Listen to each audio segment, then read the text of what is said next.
Alright, nkwaniriza ku On the Sidelines Muchirasha ne Joseph Tamale Mirundi. Muri mukyayo naje muri mwebale okutugoberera kitegedde bulungi nti muyina ensonga nyize mbadde muwulira sabbiiti eno Yanga Lutaya yakola bwati, Yanga Lutaya ali mu MK project, Yanga Lutaya yagenze mu NRM. Ebyo nja kufuna obudde mbinyonnyole naye ekiro kiri sinnayingira NRM. Naye mpagira Muhoozi Kayine Lugaba ng'omwana kubanga Muhoozi takulidde mu nsiko tayinza kweyisanga mu nnansiko nga kitaawe. Museveni sitageeragana naye ebyesi bitegeera naye at least ye Muhoozi mutabani waffe ate muganda wange alina emyaka 49 nze na 45 so tuli mu liigi yemu naye era bw'omutunuulira Museveni abamukolera baakuba ekyo kyensaba Muhoozi ekyo kyeremerako nnyo kati Museveni abamukolera baakuba kitiisa abandyagadde omwegattako Katonda bw'ali baakola nga Museveni bannadde nte bagenda kugenda mu bazeeyankanyuba nga mupiwa nkoko naye ngaolutalo mukotunuule ayisaitinza abantu ate Museveni ekyokuli kyayina alowooza nti abantu balina dignity yalowooza nti buli omu ayagala mulimu kade akatoyinza kumwijja kuba sipiika nomufuna deputy president muleka agende mirundi toyinza kumwijja kugundi nti ate nteyo mbeere simanyi anti kati singa bamuleka n'agenda aba agenda kutuka ng'atuula nti ntule mu miti nga waliyo omulala why don't you leave me to go wetogamba omukazi kati obadde Actually, you leave somebody to go n'ayomba nga bw'oyomba. They left you to go, but you have quarreled for 10 years. Yes. So kati call me, honor me, give me a send off. Ngende ngule ebintu byange. Nenejja olina okujoga n'akujja wano n'addamu n'akanyuka wano n'addamu ate n'akomyawo. Kale buli mukulembeze abeera ne sitayiro ye. Gundi mu Somalia Siyadi Pale yakolanga kiro. Kenyatta, you defeat a revolutionary, you defeat a minister, become a minister. Nyerere, yenga akuja kuwala this, akuja kuwa minister, nakuteka kuwala this, to humiliate him. That's Museveni. But in my opinion, how does Kataga believe psychologically? That speaker at home, in the level of Pachi. I will man again that, and that is the only Kataga. Nalibate kuwa MP ngambala nako nenga siri mu parliament. I can't go to parliament. No, I cannot. When we go to can you generally become a paratuni commander? Can you tell the general to become a paratuni commander? it will be a demotion. Yes. Why don't you allow me to go? Ntinje nzireyo mbere wansi wa minister. Ngadoni atudde mu ntebe wali. Don't humiliate me to that level. You cannot tell your wife to become a house girl. Ain't good. Omuleka n'agenda. You'd rather she goes. Agende. This practice ekyo Muhoozi kyesimwagala akisikire. Ekyokuddira omuntu akoledde. Learn how to honor people. Omanya abantu abamu kye bakola. Nti oyinza okutegeera nti Kayibula alina president's ambitions. Mutwale kuba gundi ebweru.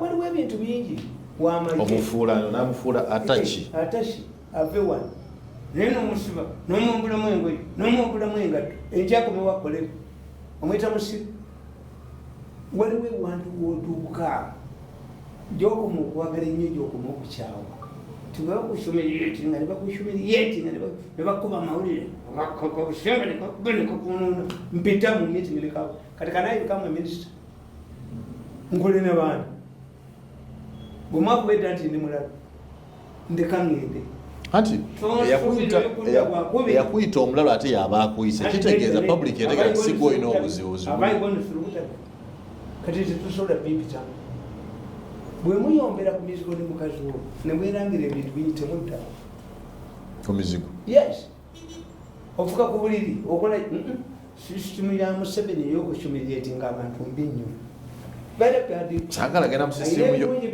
leero njagadde otuwa amagezi ku bintu waliwo ebinene mu gavumenti bayisiza etteeka jjo bw'olina ebidduka okukwata ng'ovuga endiima baavudde ku mitwalo 2 million 2. This is a commercial. Does that help to reduce speed in Uganda? This is a commercial parliament. Whoever wants to get money goes to parliament after abantu bengabana bakiisamu. Let us evaluate. Bakugambye nti oyo nampiima babbeepapula era nampiima abadde vigilant nnyo. Sente embu zibadde zigenda mu nsawo zaabwe. Kakati after ng'oli speaker Holy Baka Parliament. In the face of this, is it where we increase? 2. We have a law. Uganda has the toughest law on traffic. What as you would put up a parliamentary committee to evaluate what you got in your Siri, Tibamina Bimukwang. Tibamimani. Those out of touch. Why do they have silence?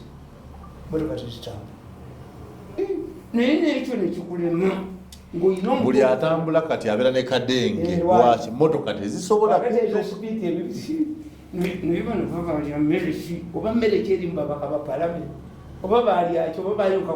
everyone is seeking to get a siren but you are crying over speed and increasing fines. How? And 2, if you look what this NTB explains, okuva mamezi okutuuka entebe kuliko petrol station ekibati kino kyalina support okutuuka wa bwogenda mu America ne mu Europe emmotoka zeetomera from behind why aisosi yeyekanga lane zina speed zaazo kati highway eyiza okutabako speed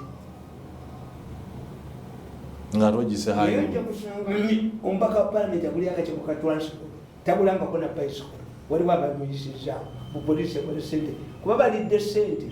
The national coffers are empty, but they are extending, widening the tax base. Si ku bantu. Find out why the national coffers are empty. Uganda has the toughest law, traffic law. Why has it not worked? Lam circles, imotoka nkati. Tikakati tunulira oluguudo lw'Ekatonga ekyalo bawunyeza kyabadde ki singa mubadde yabadde highway mwalifudde bangi motoka zalingidde mu mazzi naleko ebimotoka byammwe tebitambula tewali motoka yagudde mu mazzi gabadde mangi anti nkubulya singa yabadde highway naye tulina ekizibu kya accidents gwewandiika obutabo carnage, road carnage. What is an accident? Accidents nyingi. How do we solve that? An accident is not a suicide. The moment most of these people abali mu police n'abali luddawa balowooza nti an accident is suicide. Waliwo ayagala afe, waliwo ayagala atomere nedda. But when you study the accidents of Uganda, 1, the hotspots are known. Ndikutamada. N'ekifo bakituuma erinnya ndikutamada because kamanyira nti a black spot wafiirawo nnyo abantu wagwawo nnyo erugazi wafiira ab'amawulire wamanyiddwa mukoona awo erugazi mumanyiwo abawusipa emmotoka za Uganda zibeera head on collusion kuyisa kubanga enguudo zaffe zirina kati kino oba tokimanyi kati wekisoma nga Katumba wamala takimanyi minisita wa works nga ffe tubasalira Katonda. To look what? So the problem is the design of our roads. Yes. In fact, when nagenda in Nairobi, oluguudo lwonna kati we tulinanga highway yonna ebeera ya mmotoka ezigenda mu direction y'emu. Ora direction atubeera some kilometers away, so bw'atagenda eno todda ku luno era bw'obula n'okwata wrong direction kyobola ku highway ovuga full tank. Kakati munnange bwe babanga bino byonna mwatwala abataasoma mu parliament ne mutwala abali easy to buy. What is shameful kwe kugamba ti omusajja gwe bakubye amasasi has been reading money that way more peace. How can you move peace? Who are paid handsome? Actually that oli mutuufu abantu aba MP we beewola. Abantu aba MP beewola. If we move peace can resort to borrowing with all the money they have.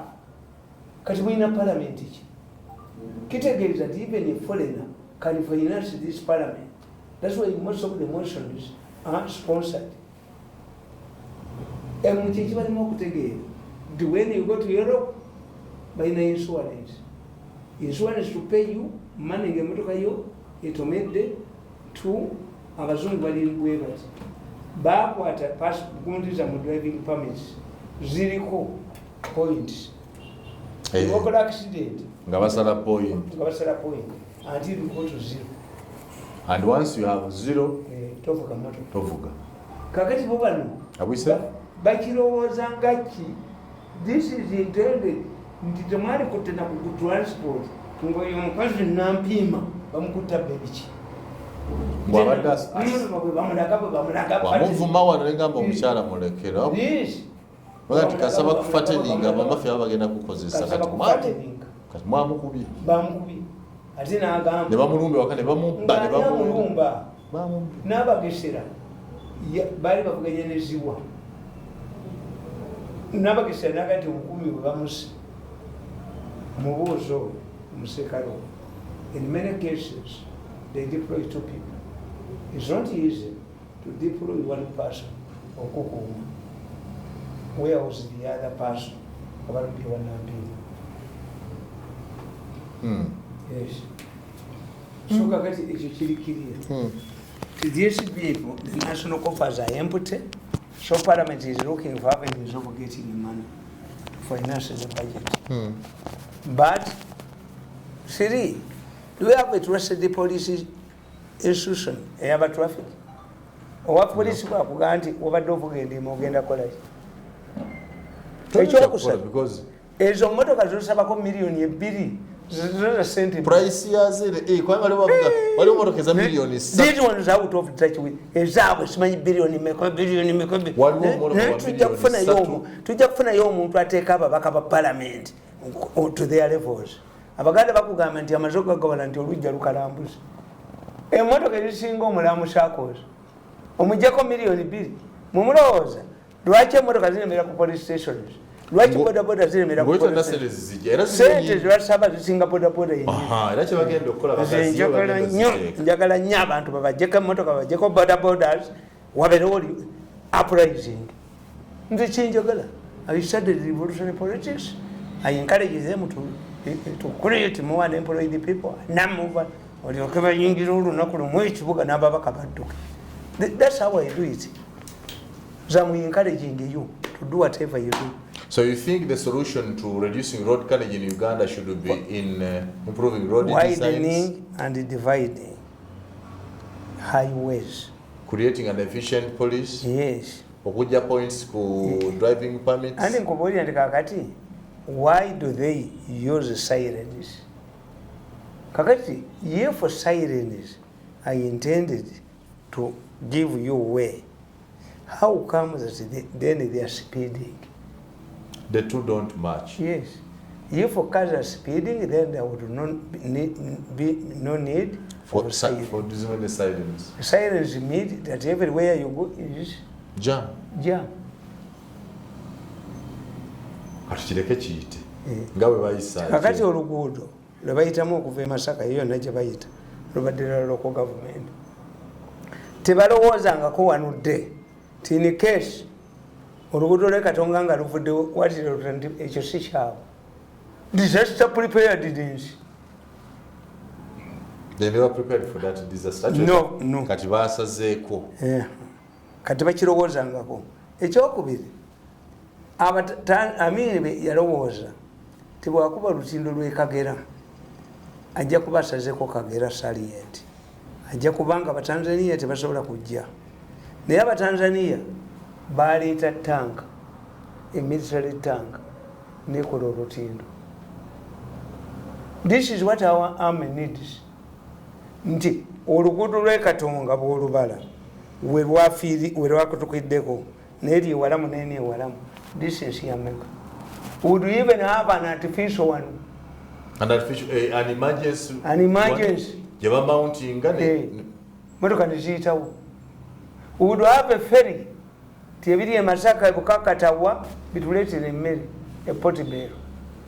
Tewali disaster preparedness.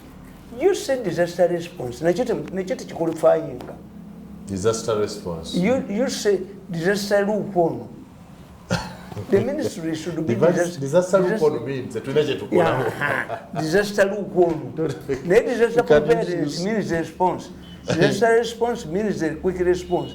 This is disaster lukono. Over defined under NRM government. What do disaster means what? Food. Katima mtu gaiti disaster kitegereza food. Disaster. Ate disaster liko price. Disaster limu afudde buli afudde milioni 5. Nevalia. Naye ekirungi ekiriwo timukozi bw'anaakwata power ajja kufuga emyaka aba. Kubanga the moment nabagamba nti when you drunkard ajja kufuga 5. Why?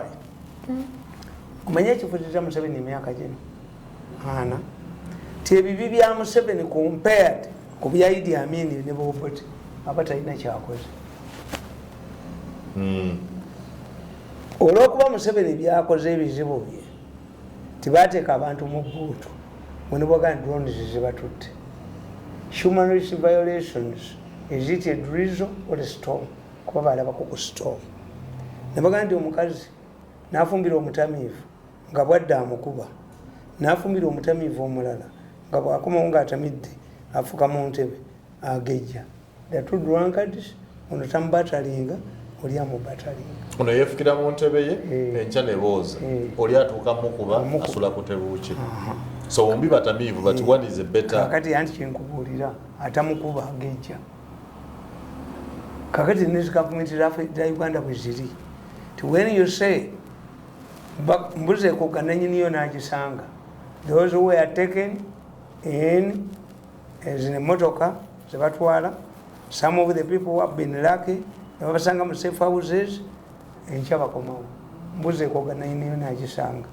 But during a minute's time nga bakusala, you have not seen tibakutte Edi Mutwe ne mukazi we bamusibye n'abaana be ne property. That was opposite to Paulo Muwanga nga n'ebintu bye byonna bitwala. Family yonna esaanawo buli kimu kiba kigenze bonna ne musaanawo mulondo. So kakati is it a drizzle? Kakati muwoze bw'anajja mu buyinza wayinza okwawo ebintu bye bimu ebikolebwa naye nga si ku magnitude ekola ki eri eya Museveni. Some evils live with the society, but the magnitude differs. Yes. I agree with that. Tulina internal revolt mu NUP. Kagabo Twaha, abadde wa NUP, akyali ku kadi ya NUP, yagenze wa Muhoozi, yagenda addamu kuwaayo ssente mu NUP, Bashiri Kazibwe ali mu NUP, naye tagenda na mu nkiiko, Dr. Abedi Bwanika ali mu NUP, naye ayogera birala. How can Bobi Wine consolidate? Those are characteristics of grasshopper parties. The DP had an ideology, UPC had an ideology. DP in there, Babakabayu Batonoyi, ne UPC na. Why are they not affected the same way? NUP was a wave. Yali tebala ani ali committed natali committed aba namboze baani bakazunga kakati luzunga balinga be Kenya. We shall never have a permanent political party in Kenya. In Kenya, Jubilee, DMO, a combination of small political parties. Kakati bantu balina ideology tebalina ki. They are survived, they are grasshopping. Kuvana na wani. Kakati era baagala bakomewo. Yebo bweni yalowooza mbu bw'ateeka butamulimisi tegundi bbiri nedda tebakyali babo bo bajjira mu weevu yaki basooka babeesiye basegona ne bajja nti abantu ba Uganda bwe bali bo balowooza nti ekibiina kiri tojjukira nti Museveni yaweera ebibiina by'obufuzi naye ate n'akwata baliidazi babye n'abitwala mu gavumenti. That was his mistake. When Museveni came to power in 1986, he recruited the leaders of the political parties, but he banned the political parties. Museveni's argument was as if then these letters, UPC, DP, were the victims. How can you ban UPC as a political party and you recruit leaders of deep UPC in your government. There were contradiction. Yes. Kati abantu ba Uganda bo bakimanyi. These are vehicles to eat. Oliruddawa. Era ekyo bala nti bwe babba ebintu mu gavumenti bonna basharinga. They want to consolidate their constituencies. Kakati NUP bagitegedde. Tibo baagala abo bakagabo baani. The issue would be the kagabos bagenda competing naffe be basanzeemu. Toyinza kanti obadde olya n'olya ne bakufulumiza nga olina running nose ne bagamba munzezeeyo ndye. Why don't we send our own? So it would be people like me. Why should I support a person who has been in the parliament ng'alya akoze obugagga bwe nange oŋŋambye nti wajja nansanga? This is why for me I'm telling you tinze wamukozi sisuubirayo wa minister. No, sina kyenjagalayo. May I want things to go and work. Museveni sirimuddamu njagala kwekolera byange. Sinza kuddamu kukolera Museveni. Mu government ya Muhoozi sinza kola mu minister. I want to go home and settle. Nga tutaddemu effort nyingi oginvestinzemu, you want it to come. Sinza. I hate government. Museveni teyali tujozebwa ati oga family yaffe.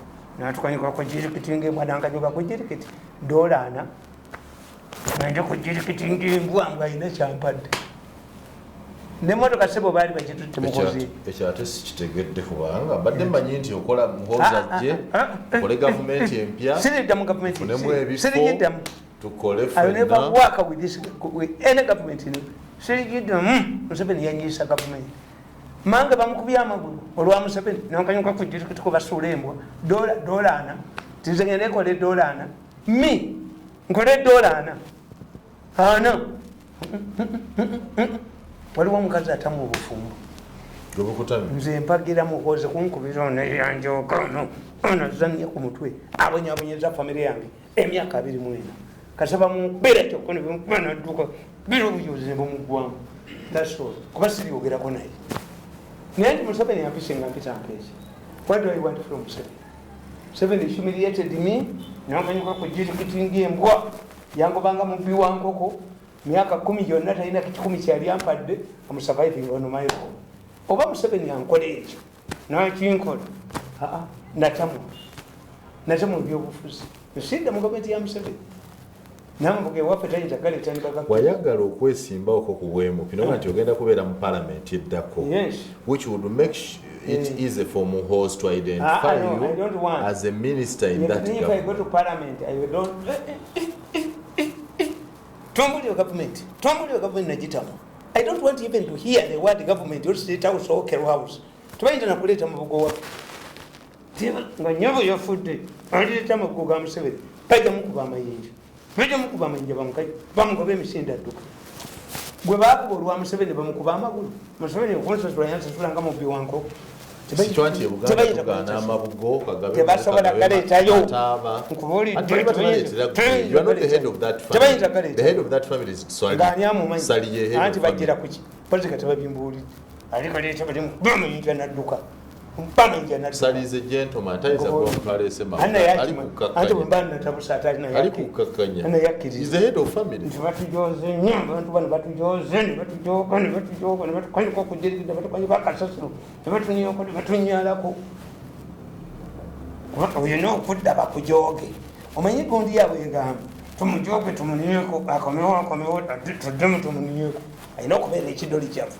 Otumuni yakakomewo. Ate waliona atera okuddayo. Bino Muhoozi kuyita bino naye waliotandise embeera yali eyonoonese ng'ona atera okudda wa Museveni. Sinza kube neetuka. I hang myself. To go back to Museveni's government, I swallow poison. Najogebwa nnyo nakubwa nnyo mu mawulire naye njogebwa nenfulibwa omulalu nakalema nanfuula omulalu abakoledde emyaka 14. I swallow poison to work with Museveni. I swallow poison. Netuga sinza kuddayo ku bujozi obwo bwe banjooga. So is the problem Museveni? Ate yanyamba ki? Ate he identified you and gave you an opportunity for 14 years. No. Abalala be bamukuba, not him. Yes, but not him. Not him. Anti omukali nsepadde. ata endito kwagalanza okuzinga katobi yawudde tokola na omwana tali ku bibye oline muhozi amazigo ge yakabya omutaaga kusangudde omuko bwabeera sibeerawo ate tugiyogerako ku nsi mu kabuli n'emizimu gyaffe tegiryebuuza mu ggulu ne bwe tuli kiryebuuza nalwabo even God cannot reconcile us toyinza kubonyabonya muno myaka 24 olina okukkiriza nti munda weyozengo ng'olukosi no Museveni teyali nkubibwati yali badde sente nekola ebyama naye nankanyuka ku jirikiti basuula enkwa $40 naye kanikola nemotoka baali bagitudde muhozi egikomyawo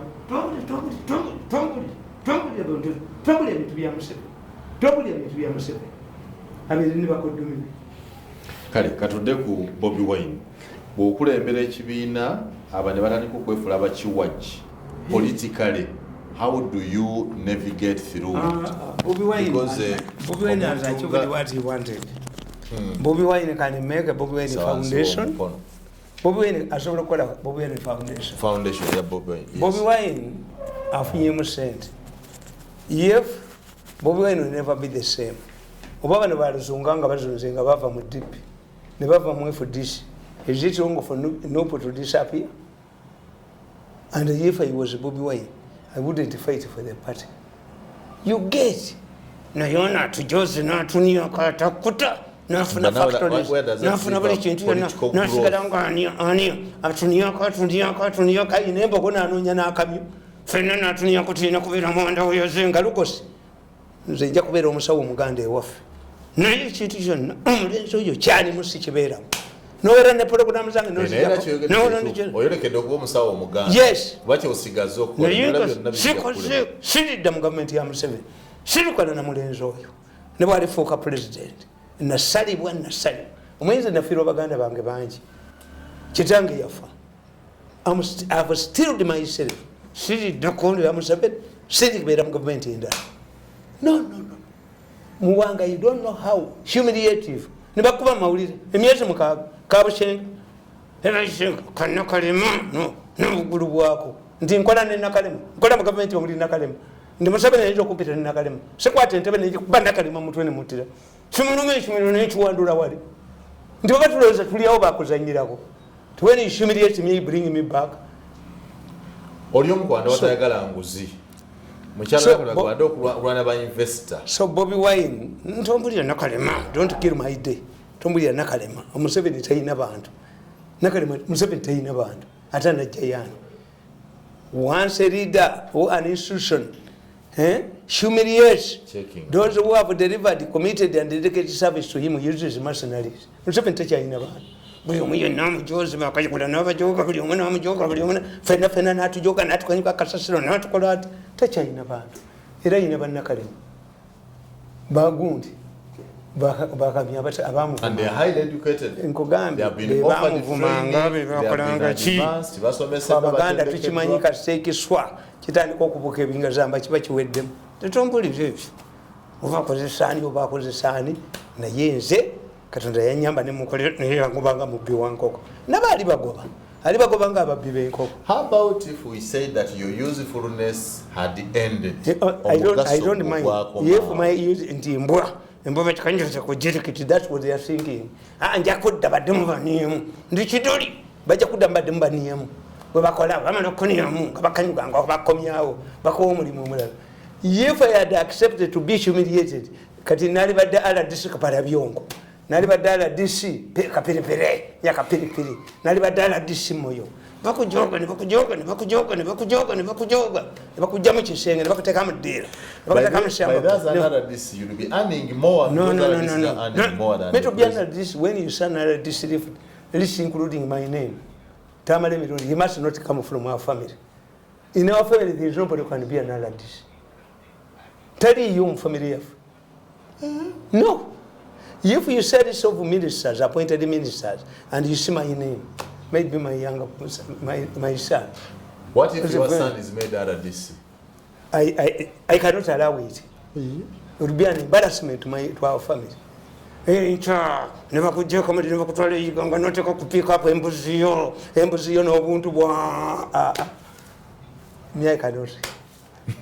tekisoboka nze mu mirundi ontiisa gavumenti kubanga mbadde njala kugenda kukola n'abasajja naye engeri gy'oyogeramu oba ntiisa kubanga ndeka ngende mu gavumenti gendayo tulayo walaaka maybe myamu analuga nti maani naye gwe oyinza okubeerayo nebakujoga omukono aniyo oninianiyo buli omu nakuniyako natasoma nakuniyako nani nakuniyako you go there. I want to go and work with government. You can humiliate me to make me an advisor of $40. Ngukubire munganzi muzee yampadde. It could also be an issue of your conduct. Toina mpisa. Was it a conduct of Kadaga to be humiliated? Even a Kayura. Nekayura neta ina mpisa. Netumukunde taina mpisa. Nerumumba taina mpisa Secretary General Mufulawo nebamuteka. It's the system. This is the system. Humiliating people, humbling people, throwing a yono assassin. It's the system. Kakati vitalinga nze munna. Ebintu ebyo by'obujoze sibimanyi. Kasonjo katoba twawukanye forever. Can any NUP outlay the MK movement now that they are all fighting for a youth group? Oli ayina abavugana ayina abavubuka. Andi ngolide abaveewo no baddukira mu oli. How do you bamwadde 32 billion enteza kofi za Buganda. Naye abaganda bagezi bagenda zimuli yako. Bona oyo yensi ya mukyawo. Museveni is playing here wrongly his card. Oyo yensi umanyagala to balance the board. Oyo yensi ya mukyawa. Abantu ba mukyawa yatujoga nnyo. Obutambi bwe tumukubako navuma abasoka navuma abaganda navuma buli muntu najoga amwe power bagere bamuganda nti yokale ngabyo yogera kazanye comedian amwe power. In fact many people bakuva you were comedian particularly looks at you as a drunk comedian and Museveni bamuyitanga ko mu community mulalo bobwente bamuyita munywenjaga nemukoling bamwita muyaga neto sijoge n'abafuukira ekizibu n'omukazi ate kyamufuukira ekizibu ki n'omuwala agwanya abasajja mbukiriko emizimu nze sijogebwa ndi mandwa tuyinza jiniyako kukijogo kijoga ki am the same character. Museveni gwe yatwala mu State House emyaka 14 bwe nabwena gwe Delhi yali nsuula nagaana kujogebwa nagaana okuniyebwako kufulibwa ekidoli bakiniyemu bakikanyuge bakikomyewo baddemu bakiniyemu Ademo niemu. Ndingene president's office odemo media center. Ni office. No ninjo bamba. Abantu balowooza nti bw'obanga Museveni tomwagala naye n'ogenda okola ne MK movement Museveni ali captured. Museveni ali captured by bakoddomi be. Family yalwana nnyo baana be babonaabona nnyo. Kyovula abakoba tujoze nnyo. Abakoba tujoze nnyo. Baganda ba Museveni tebajoga bantu. Lwaki baganda ba Museveni ne mutabani waabwe nabo bajogeddwa. Ne baganda ba Museveni bajogeddwa abako. Bandi ba Toyota. Yes, that's what tells you. Museveni is a captive of abako. Tells you. Bali mukwagira mutabani waabwe. Lwaki baganda ba Museveni bawagira. Bawagira mutabani. Bamutegeera nti yakwatibwa. Museveni yalaba nti family yabonaabona nnyo. Obona abakone batoniyo. Bakoddomi bakwine bagenda banyampira abantu kubongo. Abalangira abawasa obwakabaka bwa Bungereza bagenda banyampira bakopi bagenda banyampira kumimwa ngabana batujoga ne batuniyako. How do you explain muwanga nti abaana abali bakola mu State House bali mu exile bali Canada? Are you sure? Chief photographer wa President Kato ali Canada. Yes, ali Canada mu exile. Kacha mama yanje police private secretary ali mu exile. Mpima ali mu exile. What type of State House is this? Maybe that's. I thought that would be advanced. Baba kuze against international jobs. President nadira abana abali bakola nabaga nti mugende million 3 mbawasala keza saako bagenda bakokolima abakola nga mu State House.